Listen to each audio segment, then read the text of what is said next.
facilitator, Miss Justine Reiss. Justine is a vocal empowerment coach. She is an author, thought leader, voiceover artist, speaker, and she's a meditation facilitator with the Dream Bigger Foundation, as well as retreat leader. With over 20 years in the industry, she brings a love of exploring characters and dialects as well. Has an improv, she works on improv skills, commercials, video games. She's been in audiobooks such as How to Make a Life by Florence Reese Kraut. She hosts the Voiceover Pod and is passionate about building confidence in others by helping them find their authentic voice. I love that. I'm going to look forward to that part of the conversation. We are in the month of October, which we all know is Breast Cancer Awareness Month. As a breast cancer survivor and humanitarian, Justine supports the Ngozo Women and Youth Foundation in Tanzania and the Pink Lady Foundation. Off mic, off platform, off stage, she enjoys skiing, traveling, and spending time with her two adult sons. So without any further ado, I am going to bring on Miss Shanshan Lee, and I'm going to bring on Miss Justine Reiss. And if I did this correctly, I have all three of us on camera. I do.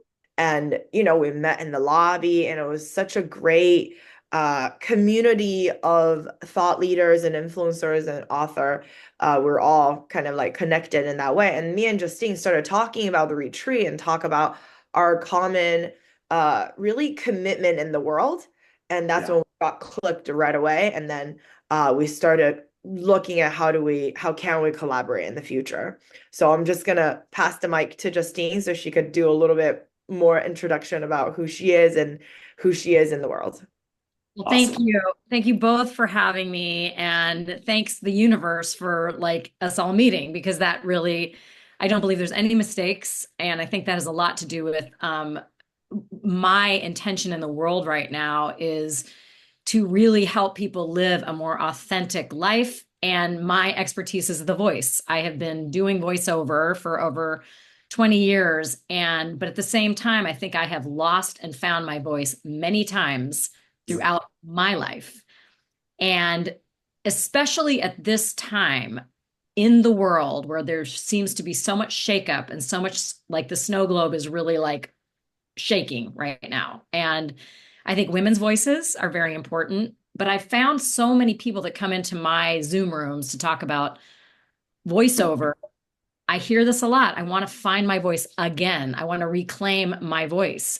And I think this is where the connection that Shawn and I had so deeply is that what is it from our past, from our culture, from our roots, that maybe some things we have really rejected, we've really kind of thrown away, or as kids, we're like, that didn't work for me. What are we both coming back to now as the adult versions of ourselves? And what doesn't serve us anymore? And then how do we find that in our authenticity? Because one thing I have realized in voiceover is that people book jobs not because they have a great voice, but because they can bring their true heartfelt emotion into the words of others.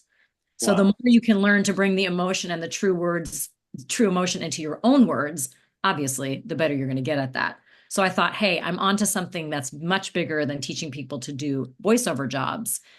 And it's really resonating. And then I got involved with teaching meditation through the Dream Bigger Foundation, which is about creating a vision and creating from the future. And if you can do that, you can live a more limitless life, because we are so run by the fear of trying things. This also came up. So there were so many metaphors in this journey over the last 4 years since I made big change and got out of some fear and changed my relationship and bought my own house and all these things. But then what is it to go home? And Shawn and I just recently did go home to my parents' house, and it's a year after my mother's passed away from breast cancer, actually. So it is very timely that it's the last day of October and we happen to be doing this. It's also another day of ritual because it's Halloween. So people have all these different things that we attach meaning to, but then how do we bring it back to ourselves in more meaningful ways in daily ritual and daily activity, like, the tea ceremony that you'll be introducing on November 9th when we do our event about belonging and anchoring into ourselves through ritual. So that was probably a real long, involved tale.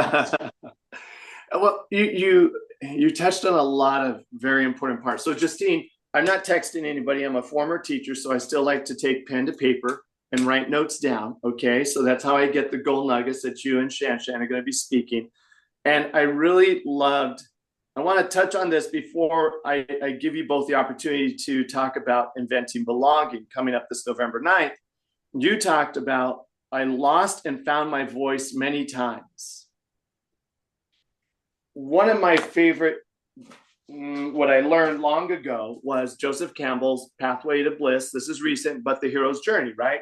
Yeah. We're all on our journey of self-actualization, self-discovery. How do we get to that? So tell me, this lost and found, boy, I know I'm just opening up a long answer, but I why lost and found, if you could shape that one, because I think people after one or two lost moments lose the will to keep failing forward, to keep being okay with trying something that may not have them be grounded because it takes risk, or life happened and we felt lost or something. So why did you specifically mention lost my voice, found my voice a couple of times?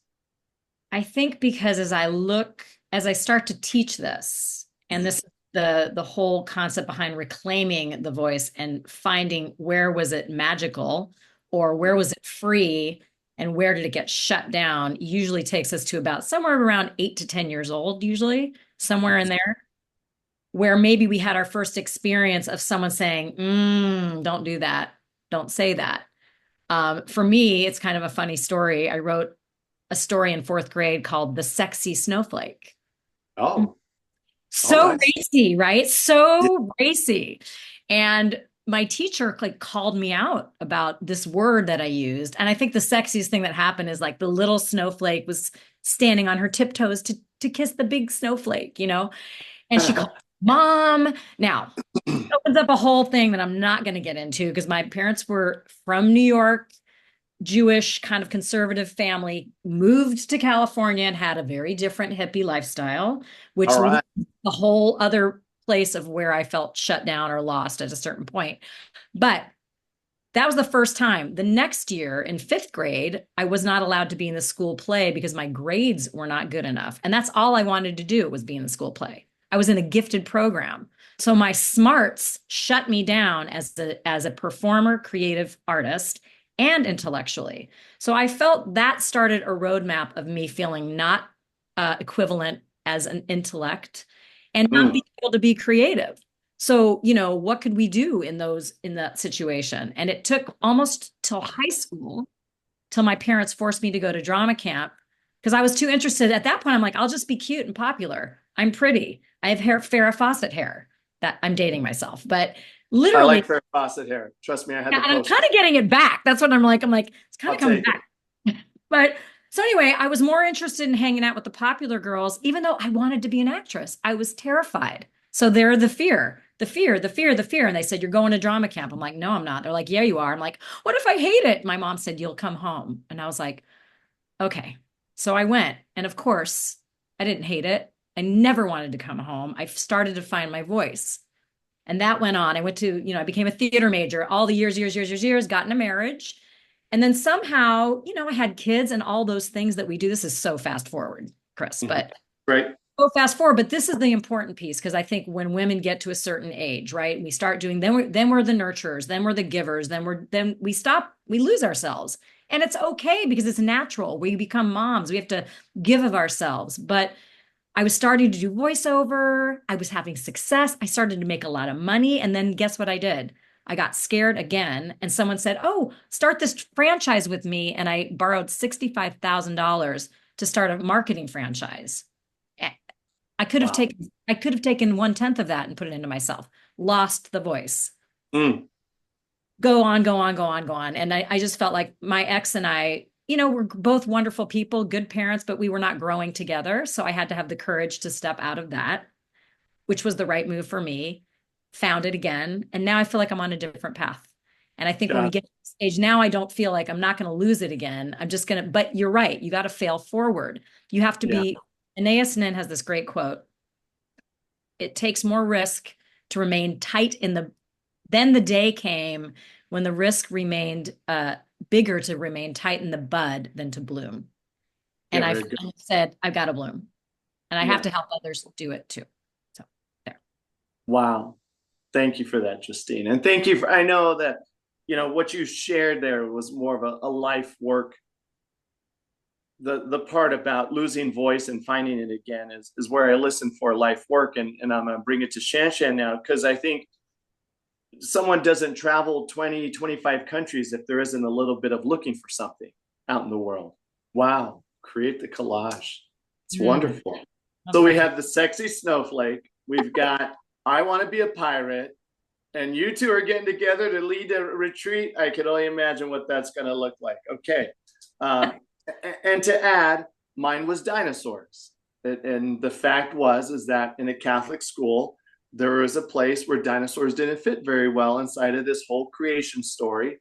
And I would get in trouble all the time, right? So here came Adam and Eve, and I'm like, where's the dinosaurs? So they pushed me to have to read books that weren't about dinosaurs. And I found King Arthur, and I found Heroes, and then I found Journeys. And then being a proud Gen Xer, I had accessible heroes on the big screen, which was Rocky, Luke Skywalker, Indiana Jones. So we didn't have all these Marvel comics. We had people who were accessible living out in the world. So Shanshan and Justine, you both illustrate beautifully those originating incidents or those originating callings by the universe that says, hey, I'm going to put you on your trajectory. You don't see it right now, but in time, you're going to be able to go back to this. And it's going to be part of that golden thread that runs through your life that you're then going to use to make a difference with others. So thank you both very much for sharing that. So you both talked about this upcoming event in November called Inventing Belonging. So Shanshan, will you please introduce that? And then how are you two creating this event called Inventing Belonging? Yeah, totally. So, so at Homecoming, as what we created, we really believe that home isn't just a place, that we live, we resign, but a feeling or an experience or sense of belonging that we can cultivate wherever we go. So inside of the creation of Homecoming, I have four different pillars. One is discovery, one is release, one is invent, one is charge, right? These are the four pillars that creates the Homecoming experience. And for the November event, we're focusing on inventing, which the definition of invent and Homecoming's umbrella is to create new ways of thinking, feeling, and being that resonate with who you are becoming. So for this event, we're going to have like a really transformative afternoon to explore how mindful rituals and the power of our voices can help us invent a home within ourselves and our community. So that's kind of what the intention and the container of the event is about. And we're gonna have a Chinese Kung Fu tea ceremony. And when I say Kung Fu tea, sometimes I was gonna say Kung Fu tea. What are you talking about? I know. It's a traditional Chinese like tea ceremony that we do. Sometimes when people think about Kung Fu tea, they're like, are we gonna fight? Is that what it is? No, it's just a way to distinguish that's like a traditional Chinese tea ceremony versus any other tea ceremony. So we're gonna look at the external rituals through the tea ceremony and then reflect on how we use these rituals to create or not create, right? Like groundedness and then belonging. And then Justine is going to be my partner in guiding us through like a vocal empowerment session. She talks about the reclaiming your magical voices. So she's going to bring us in her part of the workshop to look at how voices are a powerful tool in bringing us home to ourselves. So, wow. Well, Justine, do you want to share a little bit about because I really got that your mastery is around voice, right? Like finding our voice and our authentic self. So how do you bring that to this upcoming event? Yeah, great question. And I want to mention this tattoo that I happen to have on my arm is called the unilome. And this is really something that Joseph Campbell said, and I don't remember the exact quote, but it's basically you look back at your life and you don't know where you're going when you're in it, but when you look back at it, you're like, oh, well, that all makes sense now. But Right. that's what this unilome represents. This is a Buddhist symbol. It's jazzed up by my amazing tattoo artist, but it's basically and it looks like a treble clef, which is also great because that's part of musical and notes and that Mm-hmm. but the whole concept is we don't know where we're going. We're in the spiral. We're going to France, we're going to China, we're in Tanzania, and then we get to this point and we're like, "Oh, it all makes sense now." And Yes.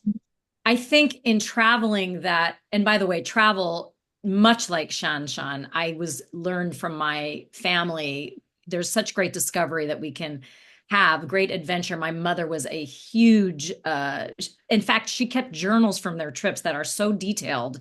I was in Oh, Bali in March and I happened to grab one of her journals and was reading. I'm like, my mother was in Ubud. She was in some of the same places I've been, and she's describing with great detail like she did stuff for Savvy Traveler. She used her voice on NPR.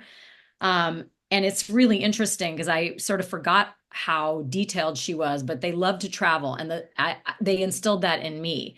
And I got to go to one of the greatest jobs I ever had that I didn't get to keep was with MTV. I got to go to Nepal also and Bhutan with Cameron Diaz on this film on this show called Trippin'. I was the field producer, and it was wow. yeah, right. Like it was incredible. And I realized I've kept that's part of that. That's another weird left turn my life took, but that brought me again. This year I've been to 5 different countries and I just went to Tanzania because I want to help others reclaim their voice. That's the other piece about not just reclaiming our voices, but how do we have global impact when we're doing that. So I'm really not, I need to get back to your question. So, in this idea of reclaiming the voice, I think the first thing to do is go back to this moment of this childhood thing, whatever it was, and then maybe find in a longer work with me, you're going to find more of these moments. And how do we keep identifying them so that we don't attach ourselves to the pain or the shutdown and get out of it faster? Have a quicker reflex. And that's going to take some longer study, but that's what we want to touch on is how do we find belonging and both remembering back to our ritual. You know, I'm a Jewish person, I'm a Jewish person. You know, I grew up Jewish and we were not super religious, but there were certain things we did every year, like the high holidays. I think there's a term for us Jews that like only go to synagogue on Rosh Hashanah and Yom Kippur. But as an adult, I have come back to love the tunes that were sung that didn't mean much to me then, you know. So how do we come back to develop our home inside ourselves and maybe embrace some of these rituals in a new way and find some sense of grounding and roots? I do love this Brene Brown quote, the way she talks about belonging. Um, she says, I was so shocked to learn in the research that the opposite of belonging is fitting in, because Mm. fitting in is assessing a group of people and thinking, who do I need to be and what do I need to say? So and that was just like me as the kid, right? That was me. I wanted to fit in with those popular girls until I realized I could fit in anywhere. I needed to belong to myself first. Mm. So, Wow. so yeah, how do we do that is by, I think, starting to look at our past patterns so we don't recreate them and then building that bone of confidence. And what I love to do with the voice is help people learn how to bring authentic emotion from their heart into their words. And that is so different than what people think like voiceover is. They're like, well, if I don't sound like James Earl Jones, I can't do voiceover. Um, Rest in peace, James Earl Jones. Rest in peace. Like 2 weeks ago, James. I know. We lost some good Donald Sutherland too. We lost some good voice talent. Yeah.